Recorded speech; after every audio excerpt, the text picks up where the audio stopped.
नमस्कार दोस्तों, स्वागत है आप सभी का एक और नए वीडियो में। तो दोस्तों, आज की हमारी कहानी कहती है कि अहंकार एक विनाशकारी भावना है जो व्यक्ति को अंधेरे के रास्ते पर ले जाती है। यह व्यक्ति को अपनी कमियों को देखने से रोकता है और उसे यह झूठा विश्वास दिलाता है कि वह दूसरों से श्रेष्ठ है। अहंकारी व्यक्ति हमेशा दूसरों से बेहतर होने का दावा करता है और वह कभी भी अपनी गलतियों को स्वीकार नहीं करता है। यह अहंकार किसी भी व्यक्ति को दूसरों की सलाह और आलोचना अनदेखा करवाता है। वह दूसरों की राय को सुनने के लिए तैयार नहीं रहता है और वह हमेशा अपने ही हिसाब से काम करना चाहता है, जिससे वह सीखने और सुधार करने के अवसरों से वंचित रह जाता है। अहंकार व्यक्ति को अकेला कर देता है, क्योंकि कोई भी व्यक्ति अहंकारी व्यक्ति के आसपास रहना पसंद नहीं करता है। अहंकार व्यक्ति को गलत रास्ते पर ले जाता है और उसे विनाश की ओर धकेल है। अहंकार के कई रूप हैं। यह अभिमान, घमंड और श्रेष्ठता के भाव के रूप में प्रकट हो सकता है। अहंकार व्यक्ति के जीवन में कई समस्याएं पैदा करता है। यह उसके रिश्तों को खराब करता है और उसे सफल होने से रोकता है। अहंकारी व्यक्ति अक्सर दूसरों को दुख देता है और वह खुद भी दुखी रहता है। चलिए इसे आज की बौद्ध कहानी के माध्यम से समझते हैं और यह भी जानने का प्रयास करते हैं कि आखिर इसका समाधान क्या है और अपने अहंकार को नियंत्रित करने के लिए हम क्या कर सकते हैं। बहुत समय पहले की बात है। एक छोटा सा राज्य था। उस राज्य में एक व्यापारी रहता था जो बहुत अमीर था, जिसके पास किसी चीज की कोई कमी नहीं थी। उसके पास वह सारी सुख सुविधाएं थीं जो वह चाहता था। उसका एक पुत्र भी था जो अब युवा हो चुका था। उस व्यापारी के पुत्र ने अब तक अपने जीवन में कोई दुख नहीं देखा था। जो भी वह चाहता था वह व्यापारी उसे सब कुछ लाकर दे देता था, जिस कारण उसे अपने जीवन में किसी प्रकार के दुख का अनुभव अब तक नहीं किया था। उस व्यापारी के पुत्र के कई सारे मित्र भी थे। उसके पास अथाह संपत्ति थी, धन दौलत की उसके पास कोई कमी नहीं थी। लेकिन एक दिन अचानक वह व्यापारी बीमार पड़ गया और देखते ही देखते उसकी बीमारी ने उस पर पूरी तरह से पकड़ बना ली थी। वह व्यापारी अपने जीवन की आखिरी सांसें गिन रहा था। अब उस व्यापारी को यह प्रतीत होने लगा था कि वह नहीं बच पाएगा। उसका अंतिम समय आ चुका है। इसीलिए उसने अपने पुत्र को अपने पास बुलाया और उससे कहा, बेटा, तुमने आज तक केवल सुख ही देखा है। तुम्हें जो कुछ चाहिए था वह मैंने सब कुछ तुम्हें कर दिया, इसलिए तुमने आज तक दुख का अनुभव नहीं किया। दुख क्या होता है यह तुम्हें पता तक नहीं, और इसी बात की चिंता मुझे खाई जा रही है कि जब तुम्हारे पर दुखों के बादल मंडराने लगे तो तुम सह नहीं पाओगे। इसीलिए आज मैंने तुम्हें यहां पर बुलाया है। मैं बस आखिरी समय पर तुमसे यह कहना चाहता हूं कि तुम सावधान रहना। मेरी मृत्यु के बाद तुम्हारे अपने ही तुम्हारे दुखों का कारण बन जाएंगे। इतना कहकर वह व्यापारी मृत्यु को प्राप्त हो गया। उस व्यापारी का पुत्र अपने पिता की मृत्यु पर बहुत दुखी था। वह रो रहा था। तभी उसके पास उसका एक मित्र आया और वह उसे समझाते हुए कहता है, मित्र, तुम रो क्यों रहे हो? तुम्हारा पिता ही मरा है, लेकिन तुम्हारे पास तो अब भी यह सारी धन दौलत है, यह सारी संपदा है कि सारी संपत्ति तुम्हारी ही तो है। अब तो तुम उन चीजों का भी आनंद ले सकते हो जिनका आनंद तुम अपने पिता के रहते नहीं ले पाए। अपने मित्र की यह बात सुनकर वह बड़ा प्रसन्न हुआ और उसे भी इस बात का एहसास हो चुका था कि उसके पास अथाह संपत्ति है, धन है, दौलत है, जिसकी मदद से वह अपना जीवन खुशी खुशी बिता सकता है।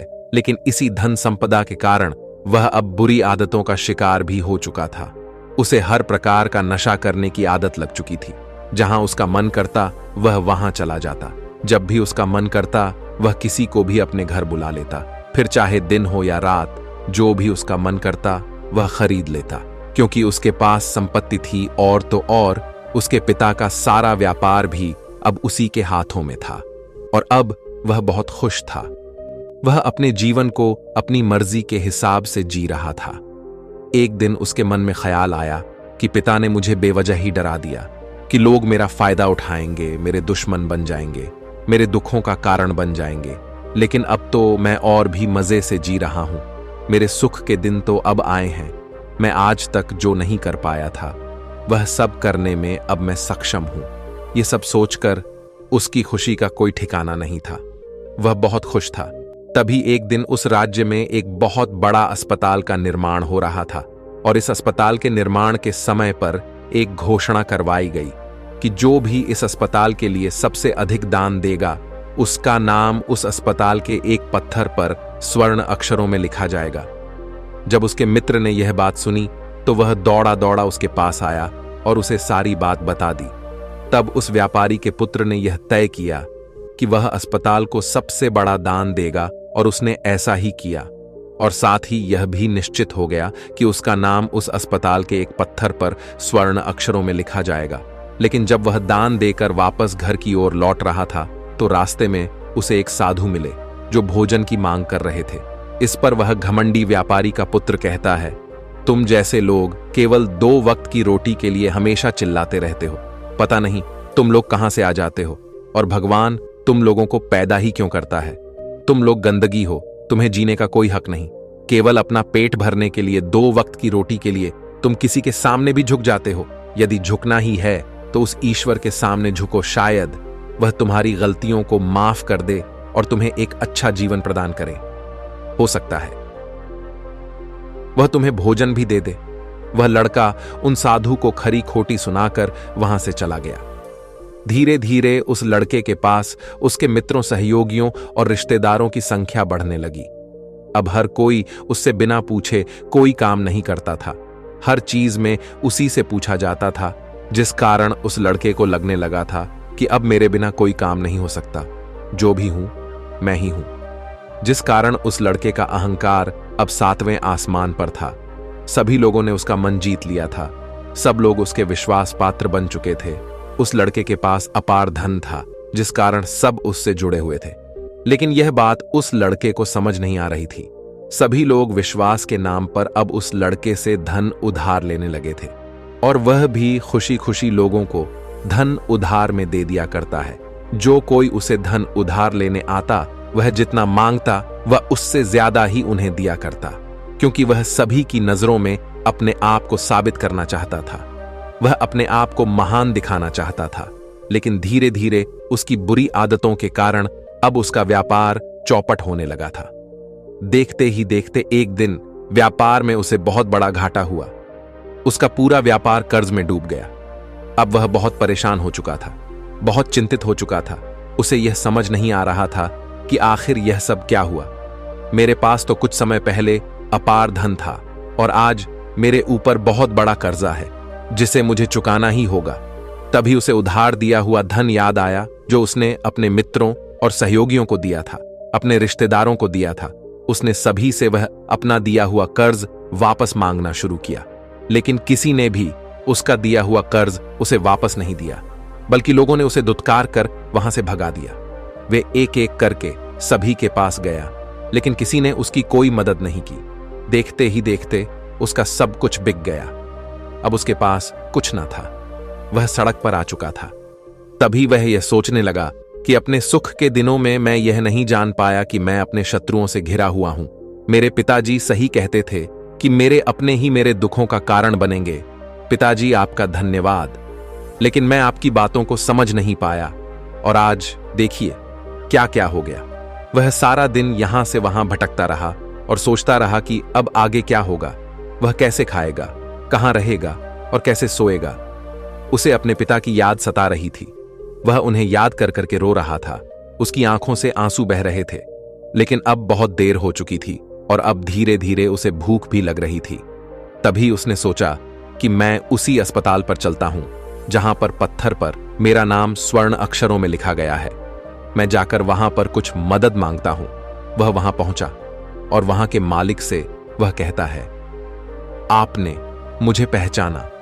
मैं वही हूं जिसने इस अस्पताल को सबसे बड़ा दान दिया है और मेरा नाम इस अस्पताल के पत्थर पर स्वर्ण अक्षरों में लिखा गया है। हालांकि इस समय मेरी हालत कुछ खराब है और मेरे पास खाने के लिए भी कुछ नहीं है। क्या आप मुझे कुछ भोजन दे सकते हैं? मैं भूखा हूं, मुझे बहुत जोरों की भूख लगी है। मेरे अपनों ने मुझे धोखा दे दिया है। क्या आप मुझे कुछ भोजन दे सकते हैं? तभी मालिक कहता है, भिखारियों को भोजन इस अस्पताल के बाहर दिया जाता है। अस्पताल के अंदर नहीं जाओ और जाकर बाहर बैठ जाओ। और रही बात तुम्हारे नाम की, तो भिखारियों का नाम अस्पताल के पत्थर पर स्वर्ण अक्षरों में नहीं लिखा जाता। मालिक ने तुरंत ही उस लड़के का नाम अस्पताल के उस पत्थर पर से हटवा दिया और फिर एक बार घोषणा करवा दी कि अस्पताल को जो सबसे बड़ा दान देगा उसका नाम इस अस्पताल के पत्थर पर स्वर्ण अक्षरों में लिखा जाएगा। यह सब देखकर वह लड़का बड़ा हैरान था, बड़ा अचरज में था। वह मन ही मन रो रहा था और सोच रहा था कि जीवन कितना दुखदाई है, जीवन बहुत छोटा है। अब मैंने जान लिया कि पत्थर पर लिखा हुआ नाम भी मिटाया जा सकता है, और यदि पत्थर पर लिखा हुआ नाम मिटाया जा सकता है तो इस जीवन का क्या मोल। यह जीवन भी कभी भी समाप्त हो सकता है। उस लड़के को जोरों की भूख लगी थी। वह अस्पताल के बाहर जाकर एक कोने में बैठ गया। लोग आते रहे और भिखारी को कुछ ना कुछ दान देते रहे, लेकिन वह लड़का, उसकी हिम्मत ही नहीं हो रही थी कि वह भीख मांग सके, और ना ही वह उन भिखारियों में बैठना चाहता था। देखते ही देखते दोपहर से रात का समय हो चुका था, लेकिन अब तक उसे कुछ भी ना मिला था।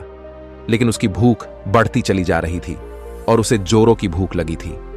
पहली बार उसने अपनी भूख को जाना था, अपने पेट की इस आग के बारे में जाना था, और इस भूख के कारण वह इतना परेशान हो चुका था कि उसने तय किया कि वह अस्पताल से ही कुछ चुरा लेगा और उसे खाकर अपना पेट भर लेगा। जैसे ही वह वहां से उठता है तभी वह साधु वहां पर आ जाते हैं, जिसे उस लड़के ने बहुत खरी खोटी सुनाई थी। वह साधु उस लड़के के पास आकर कहते हैं, बेटा, हम पहले भी मिल चुके हैं। वह साधु भिक्षा से वापस लौट रहे थे। उन्होंने कुछ भोजन उसे देते हुए कहा, यह लो, खा लो, तुम्हें जोरों की भूख लगी होगी। मैं तुम्हें जानता हूं, मैं समझता हूं कि हालात तुम्हें जबरदस्ती झुकाना चाहते हैं, लेकिन तुम लोगों के सामने झुकना नहीं चाहते। लेकिन अगर तुम लोगों के सामने झुकेंगे नहीं तो तुम्हें भोजन भी नहीं मिलेगा।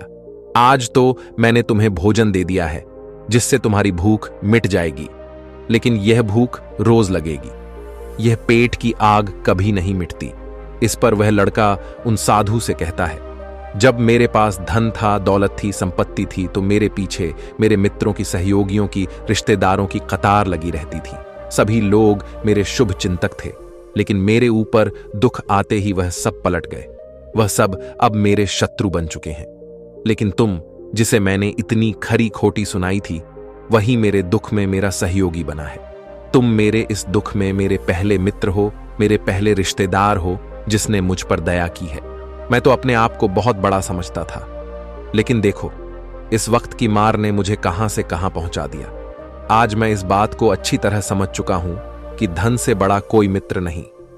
इतना कहकर उस लड़के ने भोजन किया और उसने पहली बार भोजन के सुख का आनंद उठाया। उसके हाथ कांप रहे थे। वह जल्दी जल्दी उस भोजन को समाप्त करना चाहता था, जल्दी जल्दी उसे चबा लेना चाहता था, और उसकी आंखों से झरझर आंसू भी बह रहे थे। उसे ऐसा प्रतीत हो रहा था मानो आज से पहले ऐसा लजीज भोजन उसने आज तक ना किया हो। भोजन करते वक्त जो अनुभव उसे प्राप्त हुआ, ऐसा अनुभव उसे आज तक नहीं मिला था। तभी वह साधु से कहता है, यह कैसा सुख है, मैं इस दुख में भी इस भोजन के संतुष्टि का अनुभव कर पा रहा हूं। तभी वह साधु कहते हैं, जहां संतुष्टि होती है वहां सुख का अनुभव होता है, लेकिन सावधान, संतुष्टि बहुत खतरनाक भी होती है। जब संतुष्टि हमारी आवश्यकताओं, हमारी इच्छाओं से ऊपर उठ जाती है, तब ये दुख के दर्शन भी हमें कराती है। आज जो भोजन तुम कर रहे हो, ऐसा भोजन यदि तुम्हें पहले प्राप्त होता तो तुम इसे छूते तक नहीं, लेकिन आज इसी भोजन को करके तुम्हें संतुष्टि मिल रही है।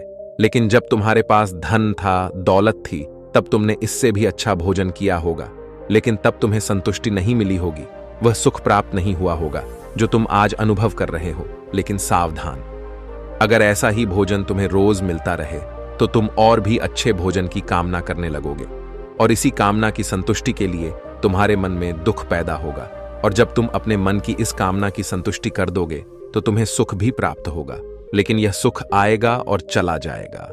और जब तुम्हारे जीवन में इसी प्रकार के भोजन हमेशा आते रहेंगे और जाते रहेंगे तो तुम किसी और कामना, किसी और इच्छा की ओर आगे बढ़ने लगोगे।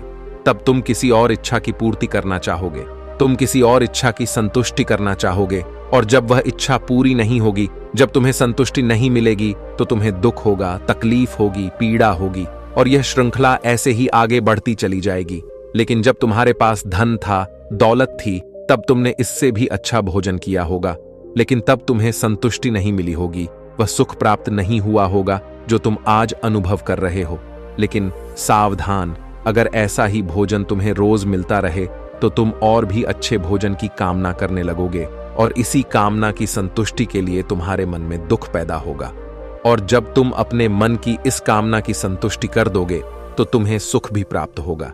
लेकिन यह सुख आएगा और चला जाएगा, और जब तुम्हारे जीवन में इसी प्रकार के भोजन हमेशा आते रहेंगे और जाते रहेंगे तो तुम किसी और कामना, किसी और इच्छा की ओर आगे बढ़ने लगोगे। तब तुम किसी और इच्छा की पूर्ति करना चाहोगे, तुम किसी और इच्छा की संतुष्टि करना चाहोगे, और जब वह इच्छा पूरी नहीं होगी, जब तुम्हें संतुष्टि नहीं मिलेगी तो तुम्हें दुख होगा, तकलीफ होगी, पीड़ा होगी, और यह श्रृंखला ऐसे ही आगे बढ़ती चली जाएगी। तुम हमेशा सुख के पीछे भागोगे, लेकिन दुख तुम्हारे पीछे यूं ही भागता रहेगा। तुम सुख को पकड़ना चाहोगे तो तुम्हें पकड़ना चाहेगा। इसी प्रकार यह प्रक्रिया यूं ही निरंतर चलती रहेगी। तभी साधु अपने थैले में से एक सोने की थैली निकालकर उस लड़के के हाथ पर रख देता है। तभी वह लड़का उस साधु से कहता है, हे महाराज, आपके पास इतना धन कहां से आया? आप तो एक वैरागी हैं। तभी वह साधु उस लड़के से कहता है कि यह धन तुम्हारा ही है। उस दिन जब तुम मुझे खरी खोटी सुनाकर अपने घर की ओर आगे बढ़ रहे थे, तभी तुम्हारी जेब से यह सोने के सिक्कों से भरा हुआ थैला नीचे गिर पड़ा और मैंने इसे उठाकर अपने पास रख लिया, ये सोचकर कि जब तुम मुझे मिलोगी तब मैं इसे तुम्हें लौटा दूंगा। लेकिन उस दिन के बाद से आज तुम मुझे मिले हो, इसलिए मैं तुम्हें इसे लौटा रहा हूं। ले लो, यह तुम्हारा ही है। इस पर वह लड़का कहता है, हे महाराज, इसी धन के लिए तो मुझे मेरे मित्रों ने, मेरे सहयोगियों ने, यहां तक कि मेरे रिश्तेदारों ने भी मुझे धोखा दिया। लेकिन आप वो पहले शख्स हैं जो मुझे यह धन लौटा रहे हैं, और वहीं पर जो मैंने धन, जो कर्ज मैंने अपने मित्रों, अपने सहयोगी, अपने रिश्तेदारों को दिया था अपने बुरे समय पर, जब मैंने उनसे मांगा तो उन सभी ने वो धन देने से मुझे मना कर दिया। कईयों ने तो मुझे खरी खोटी सुनाकर अपने घर से धक्के मारकर निकलवा दिया। लेकिन आप महाराज, वह पहले शख्स हैं जिन्होंने मेरे इस बुरे समय पर मेरा साथ दिया है। मेरा धन मुझे वापस लौट आया है। मैं आपकी सहायता के लिए आपका आभारी हूं। मैं इस धन से अपना व्यापार फिर से शुरू करूंगा और इस व्यापार को नई ऊंचाइयों तक ले जाऊंगा। तभी वह साधु उस लड़के से कहते हैं, हमें कोई दुख नहीं देता, बल्कि दुख के कारण तो हम स्वयं ही होते हैं। हम स्वयं ही खुद को धोखा देते हैं। सुख में हम भ्रमित रहते हैं। हमें यह पता नहीं चलता कि हम सही कर रहे हैं या गलत, और इसी प्रकार हम एक माया जाल में फंसते चले जाते हैं, क्योंकि सुख में हम अपनी आंखें बंद करके बस उस सुख का आनंद लेते हैं और हम किसी चीज की तरफ ध्यान नहीं देना चाहते। हम नहीं जानना चाहते कि जीवन मीठा है तो कड़वा भी है, सच है तो झूठा भी है। सुख में हम केवल अपने अहंकार को बढ़ावा देते हैं। अहंकार व्यक्ति को गलत रास्ते पर ले जाता है और उसे विनाश की ओर धकेल है, व्यक्ति को अंधा बना देता है। इसी के विपरीत अगर हम देखें तो विनम्रता एक ऐसा गुण है जो व्यक्ति को सफलता की ओर ले जाता है। यह उसे दूसरों से सीखने में मदद करता है और उसे अपनी कमियों को स्वीकार करने की शक्ति देता है।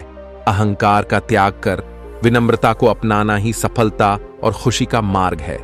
विनम्रता हमें अपनी कमियों को स्वीकार करने और उनमें सुधार करने की शक्ति देती है। यह हमें दूसरों से सीखने और उनके अनुभवों से लाभ उठाने के लिए प्रेरित करता है। विनम्र व्यक्ति दूसरों का सम्मान करता है और उनके विचारों को महत्व देता है, जिससे वह एक अच्छा मित्र और सहयोगी बन जाता है, और वह कभी भी किसी को नीचा नहीं दिखाता है। इसलिए अहंकार से बचना चाहिए और अपने अंदर विनम्रता का भाव रखना चाहिए। अहंकार और विनम्रता के बीच का अंतर एक कहानी के माध्यम से समझा जा सकता है।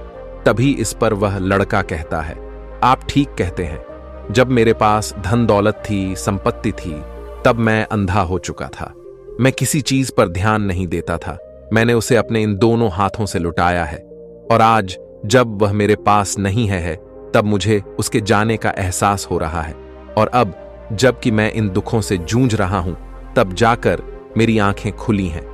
विनम्रता हमें अपनी कमियों को स्वीकार करने और उनमें सुधार करने की शक्ति देती है। यह हमें दूसरों से सीखने और उनके अनुभवों से लाभ उठाने के लिए प्रेरित करता है। विनम्र व्यक्ति दूसरों का सम्मान करता है और उनके विचारों को महत्व देता है, जिससे वह एक अच्छा मित्र और सहयोगी बन जाता है। और वह कभी भी किसी को नीचा नहीं दिखाता है। इसलिए अहंकार से बचना चाहिए और अपने अंदर विनम्रता का भाव रखना चाहिए। अहंकार और विनम्रता के बीच का अंतर तुम्हारी कहानी के माध्यम से समझा जा सकता है। तभी इस पर वह लड़का कहता है, आप ठीक कहते हैं, जब मेरे पास धन दौलत थी, संपत्ति थी, तब मैं अंधा हो चुका था। मैं किसी चीज पर ध्यान नहीं देता था। मैंने उसे अपने इन दोनों हाथों से लुटाया है और आज जब वह मेरे पास नहीं है तब मुझे उसके जाने का एहसास हो रहा है। और अब जब कि मैं इन दुखों से जूझ रहा हूं तब जाकर मेरी आंखें खुली हैं। तभी मैं यह भी जान पाया कि कौन मेरे साथ है और कौन मेरे खिलाफ। और यह जो ज्ञान दुख द्वारा मुझे प्राप्त हुआ है, यह ज्ञान मैं हमेशा अपने साथ रखूंगा। अपने सुख में भी अब से अपनी आंखें खुली रखूंगा। इस कहानी से हमें यह सबक मिलता है कि अहंकार हमें विनाश की ओर ले जाता है, जबकि विनम्रता हमें सफलता और खुशी की ओर ले जाती है। इसलिए हमें हमेशा विनम्र रहना चाहिए और दूसरों से सीखने के लिए तैयार रहना चाहिए। विनम्रता ही सफलता का मार्ग है। दोस्तों, उम्मीद है कि आपने आज की इस वीडियो से जरूर कुछ ना कुछ सीखा होगा। तो इस वीडियो को लाइक और अपने दोस्तों के साथ शेयर करना ना भूलें और हमें ऐसे ही सपोर्ट करने के लिए चैनल को सब्सक्राइब बटन को जरूर दबा दें। तो चलिए मिलते हैं ऐसी ही कोई नई कहानी में, कोई नए मैसेज के साथ। तब तक के लिए अपना ख्याल रखें। धन्यवाद और नमोह बुद्धाय।